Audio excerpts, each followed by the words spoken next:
আপনারা কি মাস্তানি করেন? অনেক তাড়াতাড়ি করছ না। আয় পণ্ডিত, ওইদিকে যা। আমার উত্তর কই? তোমার না মাথাটা গেছে, তোমার ডাক্তার দেয় তুই। আজে বাজে কথা কইবেন না সুলতান ভাই। চিঠির উত্তর চিঠি দিয়ে দিতে হয়। সব সিটির উত্তর হয় না, কিছু সিটি ডাকবে না ঘরে আড়ায় যায়। তাই পনির ল। আমি না এর আগে কখনো হোটেলে বইয়ে খাই নাই। তাই? হ্যাঁ, জীবনে এই প্রথম। খাওয়া লাগে। আগে তো চাচার বাড়িতে থাকতাম, বাড়িতে এরকম বাইরেতে পারতাম না। আর কিছুদিন পর আমার বিয়ে ঠিক হয়ে গেছিল। লোকটা ভালো আছিল না, 5 বার বিয়ে করছে জানেন। সারাটা দিন বউ পিটাইতো। সবকিছু জানার পরও আমার চাচায় 5,000 টাকা খায় ওই বেড়ার লাগে আমার বিয়ে ঠিক করছে। পরে তো সায়না খালা আর ফুলি মিললাম আরে ওই দোজক থেকে বাইর করছে। দোজক থেকে বাইরে হচ্ছে খুব ভালো হয়েছে। আমি বুঝতে দিই আপনার যখন বিয়ে হইব তখন এরকম সুন্দর করে সাজাই দেব। মানে আর তোমার বিয়াতে তুমি সাজাইবে না?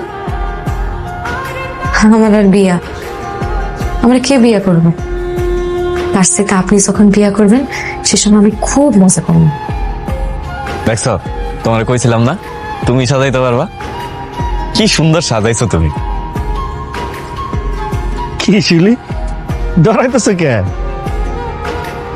আমি কফিল তো, ডরানোর কিছু নাই। আরে দেখো তো চেহারা কি অবস্থা করছো ডরাইয়া। এই সুন্দর চেহারা ডর মানে না। বাসের ঘর কেমন সাজাইলা, সেই হয়েছে কিন্তু জব্বর হয়েছে। ওই বাসর ঘরে তো আজকে বিয়ে হইব। বুঝছি, এসব সব তোর প্ল্যান করা ছিল আগের থেকে না?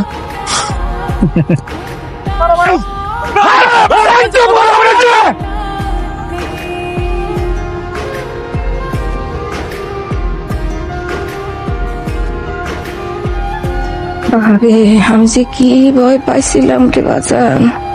শিলি মায়াটা যদি না থাকতো এই বিপদ যে আমি কেমনে পারি দিতাম আমি কইতে পারবো না। শিউলি কই মা? পাশের ঘরে ঘুম পাড়াইতে পাঠাইছে। মাইয়াটা তোর যে সেবা করছে বাজান, রাইত নাই দিন নাই, আঠার মতো তোর মাথার কাছে বয়ে তোর সেবা করছে। খাওয়া নাই, দাওয়া নাই, ঘুম নাই, চোখ দুইটা একেবারে গড়তে গেছে গিয়া। এই লেগা বকা